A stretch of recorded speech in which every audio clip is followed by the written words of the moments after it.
bawa Tuhan untuk bisa bersama-sama datang beribadah kepada Tuhan. Ya, ada status yang berubah dahsyat, bahkan saya katakan spektakuler dan sangat prestisius kalau orang bilang ya, yang kita dapat ketika kita meresponi panggilan Tuhan. Ada satu status yang kita dapat ketika kita meresponi dan kita menanggapi panggilan Tuhan. Ya, Tuhan Yesus ingin setiap kita dari hamba menjadi anak. Ini adalah satu status yang dahsyat yang diberikan oleh Tuhan buat setiap kita. Bapak Ibu yang kasih Tuhan, saya percaya status ini saudara sudah dapat, dan mari kita sama-sama pagi hari ini menyelidiki saudara, ya, supaya kita ini menjadi anak-anak bagaimana harus kita bersikap. Saudara yang kasih Tuhan, kita sejenak membayangkan ya bagaimana ada peningkatan dari status yang saya sebutkan tadi. Ketika kita cuma sebagai hamba yang mungkin terikat dengan dosa, tetapi Tuhan menjadikan setiap kita ini menjadi anak-anaknya, diangkat status kita saudara. Ini adalah merupakan mujizat sebetulnya, saya katakan. Sesuatu yang dahsyat yang diberikan Tuhan kepada setiap saudara dan saya. Dan saya yakin ketika saudara meresponi status sebagai anak inilah yang membawa saudara dan saya saat ini untuk menerima semua yang baik yang daripada Tuhan. Dan saya mau katakan sekali lagi juga, ketika kita meresponi, ketika kita menanggapi, ketika ada panggilan daripada Tuhan, maka otomatis kita dari hamba menjadi anak. Oleh sebab itu kita mari coba baca di dalam Galatia 4 ayat yang ke-7, Bapak Ibu yang kasih Tuhan. Galatia 4 ayat yang ke-7, demikian firman Tuhan. Jadi kamu bukan lagi hamba, melainkan anak. Jikalau kamu anak, maka kamu juga adalah ahli waris oleh Allah. Oh, haleluya. Ini adalah merupakan satu firman yang ditulis oleh Paulus kepada setiap kita saat ini, juga relevan dan sangat-sangat berguna buat setiap kita supaya kita mengetahui, karena waktu itu Paulus menulis untuk jemaat di Galatia, ya. Tetapi saya mau tahu kepada saudara, sayangnya mujizat yang besar ini yang ditawarkan oleh Tuhan ini seringkali tidak ditanggapi oleh manusia, seringkali tidak direspon oleh manusia. Ketika Tuhan meminta kepada setiap kita untuk bisa menerima mujizat yang besar ini, ternyata banyak yang tidak meresponi saudara, bahkan tidak menganggap. Padahal sesungguhnya ketika kita meresponi panggilan Tuhan, kita ini sesungguhnya sedang diangkat oleh Tuhan dari seorang hamba menjadi anak. Yang artinya ada peningkatan status yang dahsyat, ada pembalikan yang dahsyat dari setiap kita. Kita bukan lagi hamba yang terikat dengan apapun saudara. Kita ini adalah anak-anaknya. Karena ketika kita meresponinya, otomatis kita menjadi anak daripada Tuhan. Nah, ini yang saya mau katakan kepada saudara, supaya Bapak Ibu yang ada di tempat ini mengerti bahwa kita semua ini adalah menjadi anak-anak Tuhan Yesus. Dan saya percaya menjadi anak-anak Tuhan Yesus memang ada syaratnya saudara. Ada syaratnya yang harus kita tahu. Nah, apa saja saudara? Kita lihat sekarang di dalam Matius 5 ayat yang ke-44 dan 45. Matius 5 ayat yang ke-44 dan 45. Demikian firman Tuhan. Tetapi aku berkata kepadamu, kasihilah musuhmu dan berdoalah bagi mereka yang menganiaya kamu. Ayat 45 ini saudara lihat, ini poin yang harus kita mengerti. Karena dengan demikian kamu menjadi anak-anak Bapamu yang di surga, yang menerbitkan matahari bagi orang yang jahat dan orang yang baik, dan menurunkan hujan bagi orang yang benar dan orang yang tidak benar. Jadi peningkatan status ini kita harus tahu. Ketika kita sungguh-sungguh meresponinya, ternyata Tuhan menginginkan kita ini harus melakukan. Dan itu menjadi syarat buat setiap kita sebagai anak-anak Tuhan. Syaratnya apa? Dikatakan di sini, saudara. Hendaklah setiap kita mengasihi musuh-musuh kita. Mengasihi orang yang mengasihi kita mungkin gampang, walaupun kadang juga tidak gampang. Sudah dikasihi, sudah diperhatikan, tapi masih kadang-kadang tidak berbuat baik dengan kita. Sering ya saudara, kalau saudara lihat, sudah berbuat sesuatu yang baik, sudah mengerjakan sesuatu yang baik, tetapi ternyata dia juga tidak berbuat baik dengan kita. Makanya orang dunia kan mengatakan air susu dibalas dengan air tuba. Seperti itu saudara ya. Jadi kadang ada banyak seperti itu. Kadang ada musuh dalam selimut juga seperti itu. Jadi ini adalah merupakan tanda ternyata menjadi anak-anak Tuhan. Syaratnya itu tidak mudah. Memang sulit saudara. Kalau kita mau mengasihi, seperti tadi saya katakan, mengasihi orang yang baik dengan kita ini pun kadang-kadang kita tidak bisa mengasihi. Apalagi di dalam ayat ini dikatakan kasihilah musuhmu.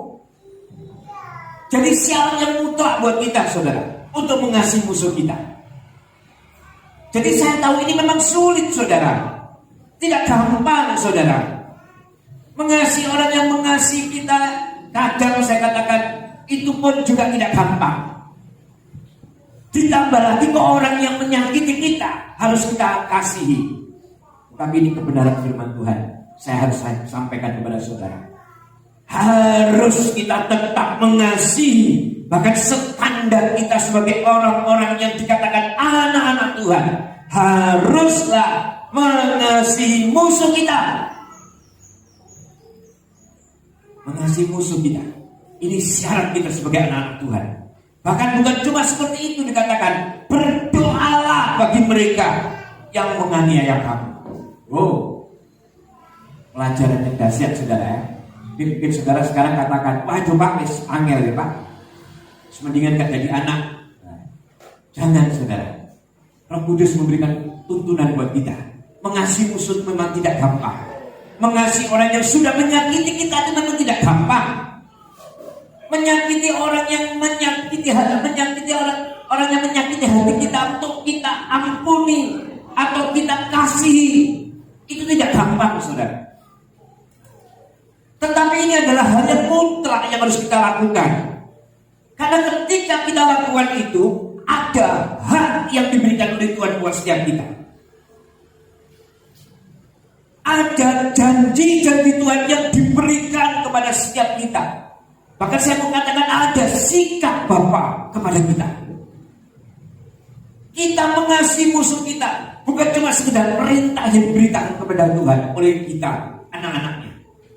Mengasihi musuh ini adalah merupakan sesuatu yang memang harus kita kerjakan. Sebab di dalam ketika kita melakukan, ada hak yang saudara terima. Ada sikap Bapa yang saudara nikmati.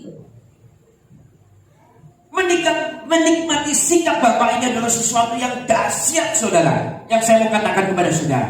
Yang kita lihat sekarang di dalam Matius 7 ayat 11. Kita lihat. Jadi jika kamu yang jahat tahu memberi pemberian yang baik kepada anak-anakmu, apalagi Bapamu yang di surga, Ia akan memberikan yang baik kepada mereka yang meminta kepadanya. Kalau saudara punya Bapa di surga, Bapa mengatakan, aku akan memberikan yang baik kepada mereka yang meminta kepadaku. Wow, ini luar biasa saudara. Saudara bisa dapatkan dari tempat lain. Saya katakan ini permintaan yang dahsyat dari kita, dijawab oleh Tuhan jika kita benar-benar melakukan perintah Tuhan, yaitu kita melaksanakan apa yang diperintahkan oleh Tuhan buat setiap kita. Mengampuni musuh kita. Yang artinya gini loh saudara, ketika saudara mengampuni, maka doa saudara pasti dijawab Tuhan. Ketika saudara memberikan pengampunan, maka doa saudara pasti dijawab oleh Tuhan. Itu loh saudara. Jadi saudara jangan menganggap aku ngapain dia mengampuni dia. Aku ngapain aku memberi ampun. Tak gasa aja selesai sudah. Tak sikat habis. Sebetulnya kalau kita mau mengambil apa yang Tuhan perintahkan kepada setiap kita, ketika kita sungguh-sungguh mengampuni, justru Tuhan katakan ketika kita berdoa, Tuhan, hatiku sakit ya Tuhan, tetapi aku mau belajar mengampuni. Aku belajar untuk memaafkan. Hatiku sakit ya Tuhan, tapi aku mau memberi apa yang memang seharusnya yang aku bisa beri, walaupun itu seharusnya tidak aku lakukan. Aku disakiti dan aku mau memberi kepada mereka. Ketika kita mengambil keputusan itu, firman Tuhan mengatakan, ketika kita berdoa, doa kita dijawab oleh Tuhan. Jadi bukan sekedar Tuhan memerintahkan hal yang mustahil buat kita. Lakukan ya, kamu ampuni musuhmu, kamu berdoa buat mereka. Tapi Tuhan katakan, ketika kamu melakukan itu, ketika kamu berdoa, aku mendengar. Makanya seringkali saudara mendengar doa orang yang tertindas itu doa yang didengar oleh Tuhan. Yang artinya orang yang tertindas ini otomatis adalah orang yang menerima, menyadari kalau dia sedang ditindas dan mengalami yang namanya sesuatu kecurangan mungkin di dalam hidupnya, tetapi dia tetap mau mengalami dan rela untuk ditindas. Nah, saat seperti itu dia berdoa, doanya didengar oleh Tuhan. Doanya didengar oleh Tuhan. Ini adalah firman Tuhan saudara, bukan saya yang mengatakan. Seringkali saya mau katakan kepada saudara, memang tidak gampang. Status sebagai hamba yang saudara sandang itu sudah dipakai oleh Tuhan menjadi seorang anak. Kita menyebut Tuhan kita ini sebagai Bapa ini tidak sembarangan saudara. Di tempat lain saudara tidak bisa menyebut Tuhan itu sebagai Bapa. Kita menyebut dia itu sebagai Bapa. Bahkan kita katakan Romo kalau orang Jawa bilang. Kita katakan apa lagi saudara? Daddy juga bisa. Yang menandakan begitu dekatnya Tuhan dengan kita. Dia sangat dekat dan ada perubahan di dalam hidup kita. Siapa sih kita ini sampai bisa kita menyebut Tuhan itu dengan kata-kata Bapa? Atau dengan kata-kata ayah mungkin. Tidak apa-apa. Saudara kalau di dunia manggil orang lain, ya memanggil dengan sebutan yang dekat itu, saya rasa kalau saudara tidak dekat sekali akan sulit. Nah ini Tuhan kita, orang yang berkuasa. Ya, Tuhan kita adalah Tuhan yang sangat dahsyat dan berkuasa. Dia rela dan mau dikatakan aku Bapa. Nah ini sesuatu yang dahsyat. Ya, dan kita lihat lagi saudara, ketika kita sudah melakukan apa yang Tuhan perintahkan, Tuhan katakan ada janji-janji Bapa buat setiap kita. Kita lihat di dalam Roma 8 ayat 17. Roma 8 ayat 17 dikatakan seperti ini. Dan jika kita adalah anak, maka kita juga adalah ahli waris. Maksudnya orang-orang yang berhak menerima janji-janji Allah, yang akan menerimanya bersama-sama dengan Kristus, yaitu jika kita menderita bersama-sama dengan Dia, supaya kita juga dipermuliakan bersama-sama dengan Dia. Kadang ada kecurangan di dalam hidup ini saudara. Ketika orang lain mencurangi kita seolah-olah menderita. Tetapi seperti dalam ayat ini dikatakan, supaya kita juga akan dipermuliakan oleh Tuhan. Jadi ketika kita melakukan apa yang menjadi bagian kita, ada janji-janji Tuhan. Saya mau ingatkan saudara, Alkitab kita adalah Alkitab Perjanjian Lama dan Perjanjian Baru. Ini adalah merupakan janji-janji Tuhan kepada kita, janji-janji Bapa kepada kita. Makanya kita juga dikatakan sebagai anak-anak perjanjian. Saudara mesti ingat ini. Kita ini adalah anak-anak perjanjian. Yang artinya apa? Kita hidup dari janji-janji Bapa. Makanya Alkitab kita dikatakan perjanjian lama dan perjanjian baru. Ada perjanjian dari Bapa untuk kita. Makanya ketika kita merubah status kita menjadi anak, kita otomatis menerima janji-janji Bapa. Firman inilah yang merupakan janji-janji Bapa buat setiap kita. Peningkatan status yang dahsyat, yang luar biasa ini, ketika kita sudah menerima Tuhan Yesus sebagai Tuhan dan Juru Selamat kita, dan kita menjadi anak-anaknya, marilah kita hidup sebagai seorang anak. Ya, bukan lagi hidup sebagai seorang hamba, tetapi hiduplah sebagai seorang anak. Nah, bagaimana saudara? Kita lihat di dalam Efesus 5 ayat 14. Efesus 5 ayat 14. Demikian firman Tuhan. Itulah sebabnya dikatakan, bangunlah hai kamu yang tidur, dan bangkitlah dari antara orang mati, dan Kristus akan bercahaya atas kamu. Haleluya. Bangunlah hai kamu yang tidur, dan bangkitlah dari antara orang mati. Dan dikatakan, dan Kristus akan bercahaya atas kamu. Yang artinya apa? Yang tidur saat ini, anak-anak yang tidur, mari kita bangun. Bahkan yang mati rohani, bangun, bangkit. Dikatakan seperti itu. Dan Tuhan dikatakan, bercahayalah engkau. Sepertilah tadi yang kita nyanyikan. Kita diberi kesempatan untuk menjadi berkat, yang artinya kita menjadi terang. Bangkitlah, bercahayalah.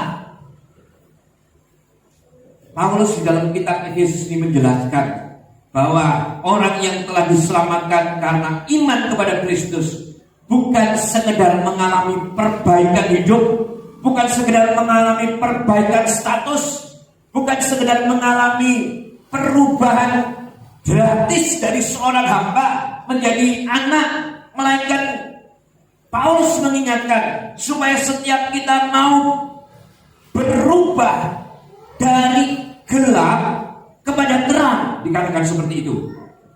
Berubah bukan dari gelap ke remang-remang. Yang artinya apa? Saudara masih sedikit menyukai kegelapan, makanya gak mau terang, maunya di remang-remang, maunya jelas gitu loh saudara. Kalau kita menjadi anak, Paulus mengatakan menginginkan setiap kita benar-benar berubah dari gelap kepada terang. Yang artinya ada perubahan total, bukan sekedar cuma di tengah-tengah. Saudara harus sadari, ketika saudara mengambil keputusan menjadi seorang anak, kita mau hidup sebagai seorang anak. Ternyata Paulus memberikan peringatan kepada setiap kita. Kita tidak boleh hidup di remang-remang. Yang artinya kita tidak boleh ada di wilayah abu-abu. Harus jelas.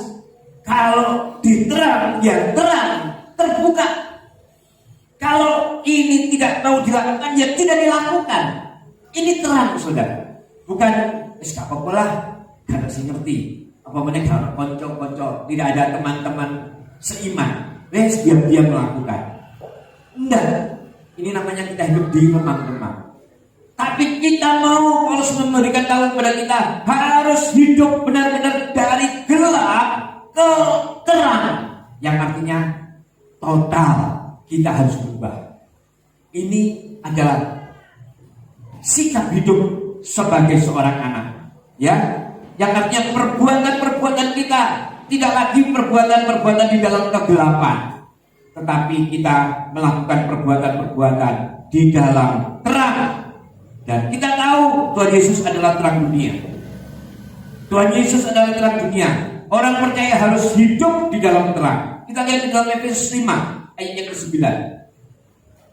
Efesus 5 ayat yang ke-9. Demikian firman Tuhan. Karena terang hanya berbuahkan apa saudara? Kebaikan dan keadilan dan kebenaran.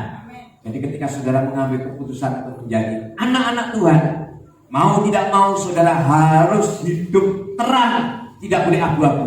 Dan ketika hidup terang, terang itu harus berbuah. Buahnya apa saudara?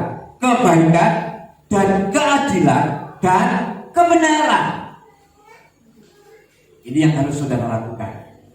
Harus berbuat baik, harus berbuat adil, dan harus berbuat benar. Ini adalah merupakan sikap hidup sebagai anak-anak terang yang hidupnya di dalam terang. Buah nyata dari hidup terang kelihatan saudara. Seperti saya katakan tadi, pasti segalanya terbuka, orang bisa melihat.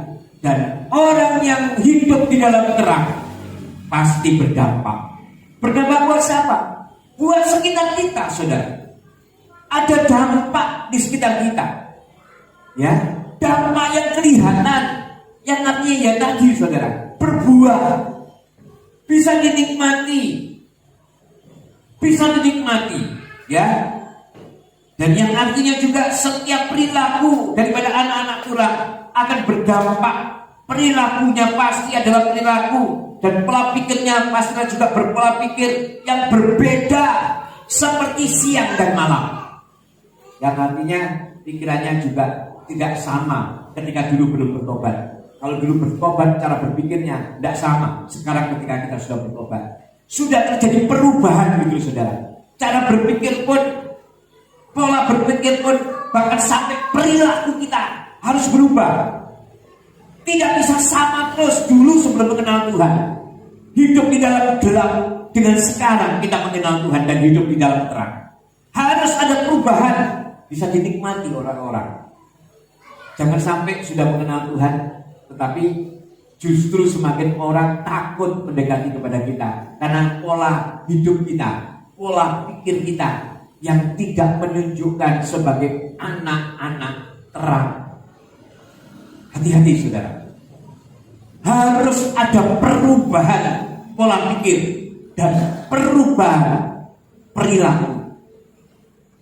Ini adalah sikap yang harus kita lakukan sebagai anak-anak yang menyatakan diri Bapa, yaitu Tuhan Yesus sebagai Bapa kita. Kita harus kerjakan ini saudara.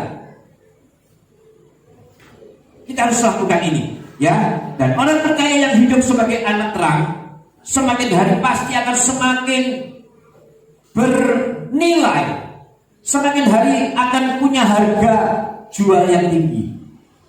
Percayalah kepada saya, ini firman Tuhan. Ketika kita memperlakukan hidup kita sebagai anak-anak terang, dulu ketika kita hidup berperilaku, berpikir dari orang-orang yang hidup di dalam kegelapan, sekarang harus kita rubah. Kita harus berpikir, berperilaku sebagai anak-anak terang. Di dalam segala aspek, saudara. Di dalam kelakuan kita, termasuk di dalam pekerjaan kita.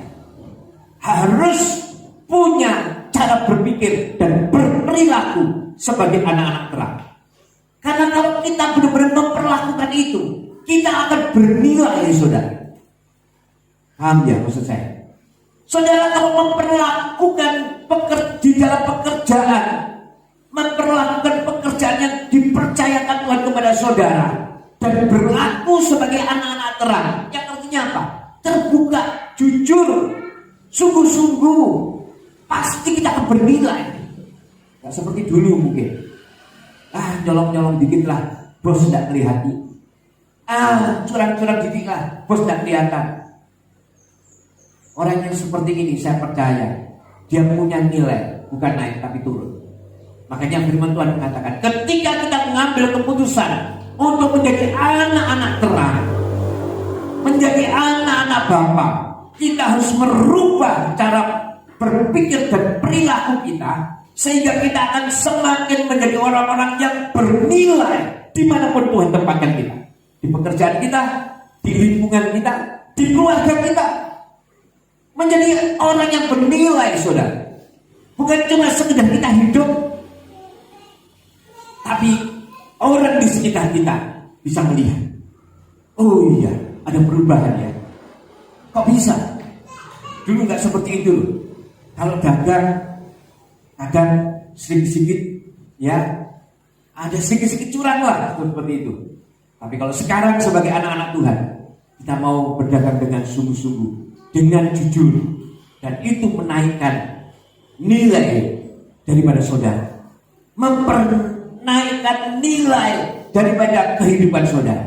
Kita menjadi orang-orang percaya yang dikatakan sebagai anak-anak Tuhan yang akan semakin bernilai tinggi, dan semakin hari saya percaya akan punya harga jual yang tinggi. Ayo saudara, kalau ketika saudara benar-benar menjadi anak-anak terang mempraktekkan ini, di mana saudara berada pasti akan dicari orang. Di mana saudara punya usaha, apapun yang saudara kerjakan pasti akan dicari orang. Kenapa? Karena saudara punya nilai jual yang tinggi. Saudara, orang lain akan mengatakan, oh ya wes, aku mau hubungan dengan dia. Soalnya dia orangnya jujur. Orangnya jujur. Apa yang dia katakan, apa yang dia jual, semuanya jujur. Itu menaikkan nilai, saudara. Itu menaikkan nilai. Dan ini yang Tuhan mau di dalam hidup kita.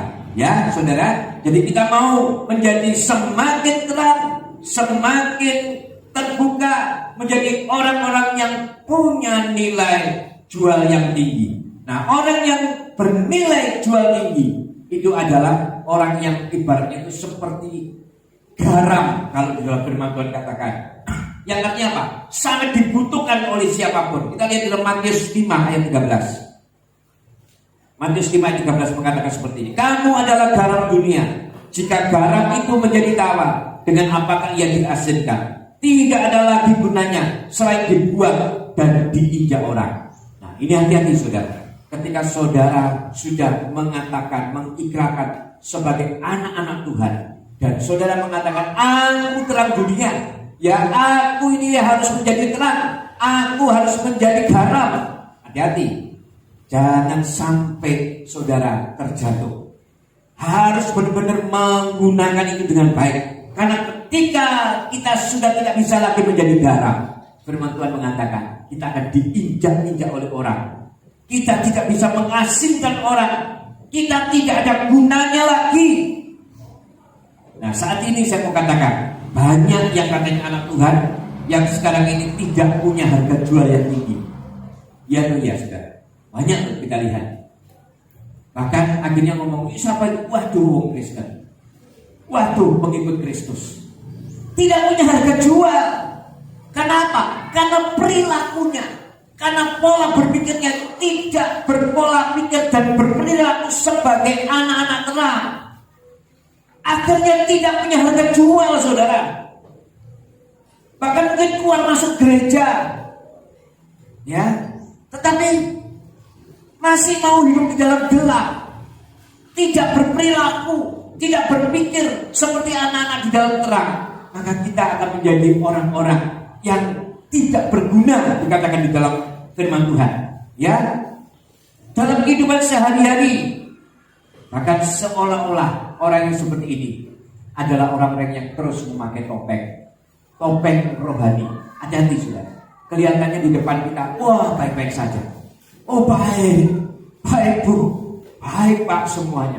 Iya, tidak apa-apa. Tapi ternyata di belakangnya adalah orang yang hidup di gelap, tidak menunjukkan perilaku, pikiran sebagai anak-anak terang. Ini berbahaya, saudara. Ini menandakan kalau sikap hidup daripada orang-orang percaya, mengatakan percaya kepada Tuhan, tapi sesungguhnya dia belum menjadi anak. Anak dikatakan di dalam firman ini adalah orang-orang yang bisa menjadi terang, yang bisa menjadi garam, yang bisa mengampuni. Ini kita harus punya sikap seperti itu. Ya, kita lakukan seperti itu supaya kita bernilai seperti garam. Ya. Nah, sekarang bagaimana caranya untuk supaya kita ini bisa terus diasinkan? Karena kalau kita mau menjadi garam, kita harus menjadi orang-orang yang mau dan rela untuk diasinkan. Nah, diasinkan dengan cara bagaimana kalau kita sebagai anak-anak Tuhan, tentunya kita diasingkan dengan Injil, dengan Alkitab, dengan firman Tuhan. Setiap hari kita harus mendengar atau membaca firman. Mendengar firman. Ini adalah salah satu cara untuk mengasingkan kita. Jadi ketika saudara melakukan sesuatu, tapi saudara mendengar, seperti saat ini ya, ketika saudara beribadah, saudara mendengar harus mengasihi musuhmu, ya kan? Tapi saudara waktu ini kita mau, bisa Pak Winsan, aku mengasihi musuhku, dia sudah menyakiti aku. Tak bisa Pak Winsan, aku mau berbuat jujur. Soalnya ya sekarang keadaannya, semuanya di dunia ini, semuanya ini tidak ada yang jujur Pak Winsan. Nah, hati-hati saudara. Kalau kita punya sikap seperti itu, kita sesungguhnya kita ini menempatkan diri kita ini adalah orang-orang yang tidak mau diasingkan dengan Injil. Tetapi kalau saudara mengatakan, aduh keadaan ini memang sekitarku ini seperti ini, tetapi setiap hari kita asingkan dengan Injil. Ketika saudara mendengar Injil, ketika saudara membaca firman, saudara akan lihat, oh ternyata aku harus mengampuni ya. Ini akan terngiang di telinga saudara, dan saudara akan ingat. Dan inilah yang akan membuat saudara akan kembali merasakan bagaimana Injil itu memberikan tuntunan kepada setiap kita, sehingga kita ini menjadi pribadi-pribadi yang mau diasingkan. Nah, saudara, kembali kita lihat dalam Kolose 4 ayat 6. Kolose 4 ayat 6 diantara seperti ini. Hendaklah kata-katamu senantiasa penuh kasih, jangan hamba, sehingga kamu tahu bagaimana kamu harus memberi jawab kepada setiap orang. Nah, cara satu untuk kita mau menjadi orang-orang yang diasingkan, firman Tuhan mengajarkan kepada kita supaya kita menjaga perkataan kita. Kata-kata kita ini loh harus kita jaga saudara, ya. Kata-kata kita ini loh harus kita asingkan. Jangan lagi kata-kata ini keluar umpatan-umpatan terus. Perkataan-perkataan yang tidak membangun, bahkan seringkali perkataan-perkataan yang membuat orang lain tersinggung. Hati-hati, ini perkataan ini harus kita asingkan saudara. Benar-benar kita asingkan supaya apa? Supaya kita ini benar-benar layak disebut sebagai anak-anak Tuhan, dan kita menjadi orang-orang yang berjual, bernilai tinggi. Ayo coba saudara, kalau kita kumpul dengan orang yang kesehariannya itu cuma mengumpat terus saja, ya kan? Kalau saudara lihat ya kumpulan orang-orang yang tidak mengenal Tuhan, kadang isinya itu cuma umpatan aja. Bahkan terkesan kalau orang ngomongnya itu ngomong yang tidak benar, itu akan berdampak, orang-orang akan menganggap rendah nilai orang tersebut. Saya punya teman seperti itu saudara. Ya sedikit-sedikit kalau orang Jawa bilang Pak misuh, wah tong gitu. Orang tidak akan menganggap dia saudara, karena dianggap apa? Orang ini tidak berpendidikan. Orang kalau berpendidikan ngomong itu sudah pasti beda. Dan orang berpendidikan ini adalah orang yang benar-benar mau diasingkan, benar-benar tulus. Makanya perkataannya ini adalah perkataan yang bernilai jual tinggi juga. Apa yang dikatakan pasti bernilai. Nah ini hati-hati ya. Jadi jangan sembarangan mengatakan kepada orang, karena ini menunjukkan siapa jati diri kita sesungguhnya. Kita harus bernilai tinggi dari kata-kata kita ini. Kita harus benar-benar menjaga. Sebaiknya perkataan yang keluar ini adalah perkataan yang memberkati, perkataan yang membuat orang lain itu menjadi orang-orang yang akan dibangkitkan semangatnya, membuat orang-orang yang lain itu akan kembali dibangkitkan kembali kekuatannya. Bukan sebaliknya. Ketemu orang ngomong, ya kan, ngomong dasar kamu seperti itu, dasar kamu seperti ini, mana bisa kamu, karena kamu gini, kamu gitulah. Yang memberkati perkataan ini, apalagi yang sukanya mengumpat. Makanya perkataan ini harus kita jaga. Saya dulu juga berusaha seperti itu Pak, Bapak Ibu yang kasih Tuhan. Saya berusaha menjaga perkataan. Bahkan saya berusaha setiap perkataan yang saya ucapkan, ya sejak saya terima Yesus sebagai Tuhan Juru Selamat, kata-kata umpatan kalau orang Jawa misuh itu sangat haram keluar dari mulut saya. Saya berusaha keras untuk tetap ambil. Ya, di sini ada istri saya. Saudara bisa tanyakan. Ya, ada mungkin keperucutan karena sesuatu hal, tetapi dalam setiap langkah saudara seperti dulu benar-benar dijaga dengan luar biasa, sehingga kata-kata yang keluar, kata-kata umpatan ini saya jaga tidak bisa keluar dari mulut saya. Ini yang harus kita kerjakan, ya. Ini harus kita kerjakan. Supaya apa, saudara? Supaya kita benar-benar menjadi orang yang asing, yang artinya kita berguna untuk setiap orang. Ya, ayo tempat ini yang bekerja, kita asingkan diri kita dengan sungguh-sungguh menjaga perkataan. Kalau ya, ya harus ya. Kalau tidak, ya harus tidak. Atau mungkin Bapak Ibu di tempat ini ada yang berwira swasta, berdagang, juga harus seperti itu. Kalau mengatakan ini barang bagus, ya harus katakan. Kalau ini barang jelek, jangan ngomong ini barang bagus. Ini artinya tidak mempunyai nilai saudara nanti. Tidak mempunyai nilai jual saudara. Tetapi kalau saudara benar-benar mengatakan ini iya, di atas iya, benar di atas benar, sesungguhnya itu membuat saudara mempunyai menjadi orang-orang yang bernilai jual tinggi. Nah saudara, jika kita ini bernilai, pasti kita akan diburu orang. Diburu orang bukan karena kita berutang, diburu-buru bukan. Diburu orang karena kita orang tahu kita punya nilai. Kalau kita punya nilai, kita berdampak. Kalau kita berdampak, kita bisa menjadi pribadi-pribadi yang dibutuhkan oleh orang. Dan dibutuhkan oleh orang inilah sesungguhnya adalah nafas Kristus yang ada di dalam hidup saudara. Kalau saudara sudah dibutuhkan orang, kalau saudara sudah tidak disukai orang, harus dicek. Jangan-jangan nafas Kristus sudah tidak ada di dalam hidup saudara. Tetapi apa? Cuma ada nafas daripada kuasa yang di luar Kristus, yang orang lain akan mendekat kepada saudara itu takut. Tapi sebagai pribadi pada pagi hari ini, saya percaya kita semua yang hadir adalah orang-orang yang memang berkomitmen menjadi seorang anak. Amin. Berkomitmen sebagai seorang anak, yang artinya kita mempunyai pikiran, perilaku sebagai orang-orang yang sudah ditebus dan diangkat, bahkan dijadikan anak oleh Tuhan kita. Nah, saudara, nilai baik atau buruk itu tergantung manusia bersikap atas hidupnya. Sikap hidup sebagai anak adalah sikap hidup yang bernilai tinggi, saya katakan.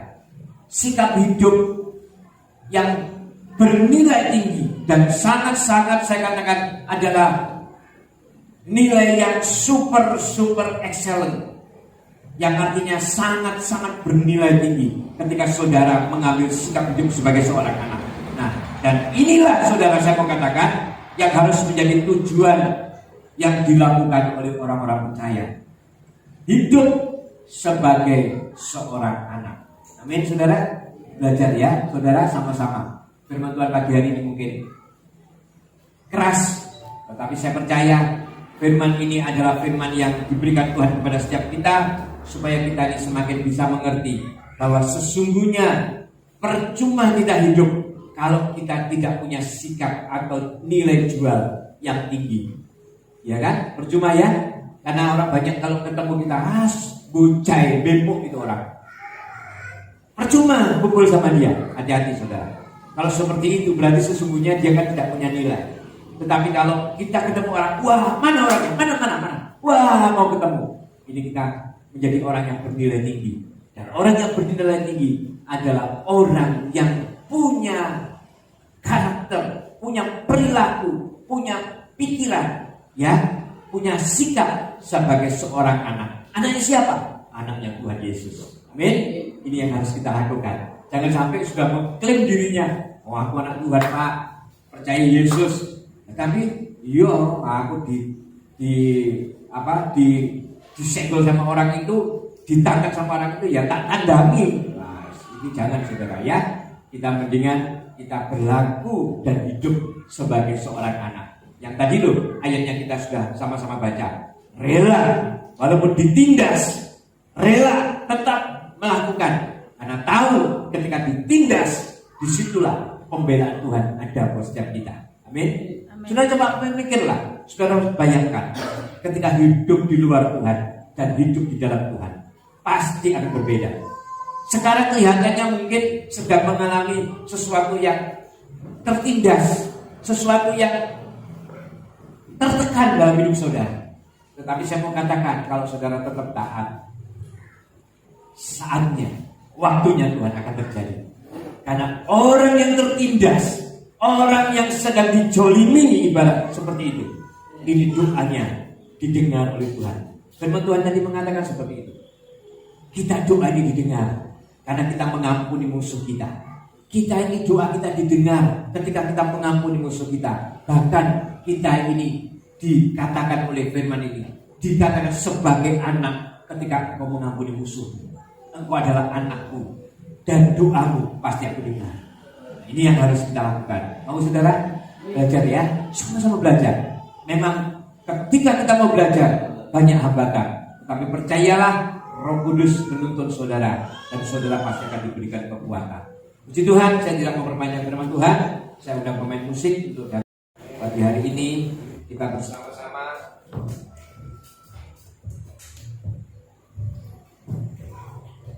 haleluya. Haleluya. Ya, puji Tuhan. Pagi hari ini Bapak Ibu dikasih Tuhan, kita semua